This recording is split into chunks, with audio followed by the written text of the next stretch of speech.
the most powerful invasion air force ever launched.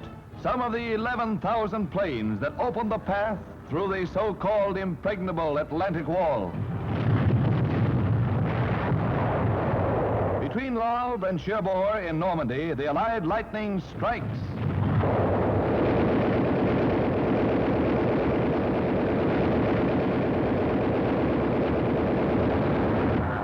Backing up the mightiest invasion by air, 4,000 ships, combat and landing craft carry the war to the enemy by sea.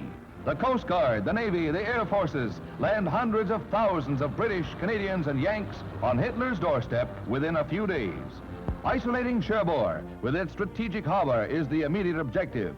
Landings are made under a naval barrage.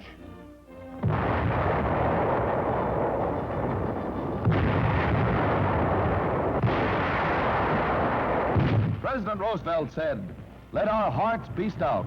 And later, Germany is the first on the list for destruction. These troops, bucking the choppy seas in the Channel, heeded his words.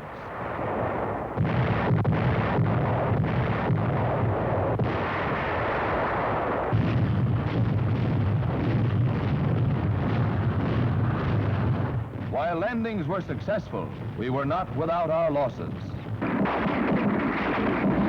Each hour, and the enemy's hedgehog defenses are ahead. This is the supreme moment of invasion. This is frontal assault on an entrenched enemy.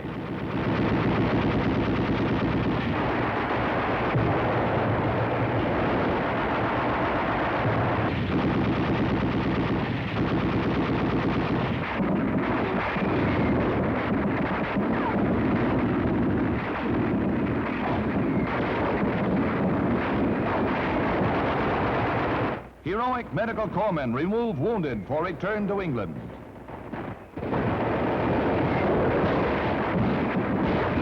The first batch of Nazi prisoners, the supermen who believed their West Wall impregnable, and a Frenchman to whom the stars and stripes spell liberty. He's waited a long time for this. What he says wouldn't pass the censor. During the landings, the merciless pounding of the entire invasion area continues.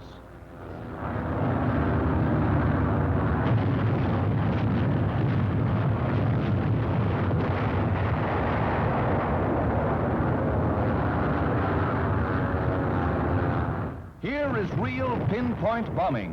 One of the last bridges between the invasion coast and Paris gets it.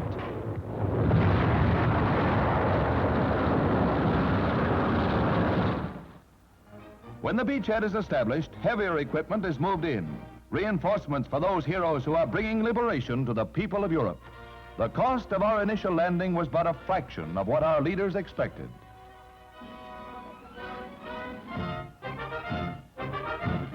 More than 10,000 German prisoners were captured in the first few days of the battle. And we know one Hun who's not going to peddle any more Nazi philosophy.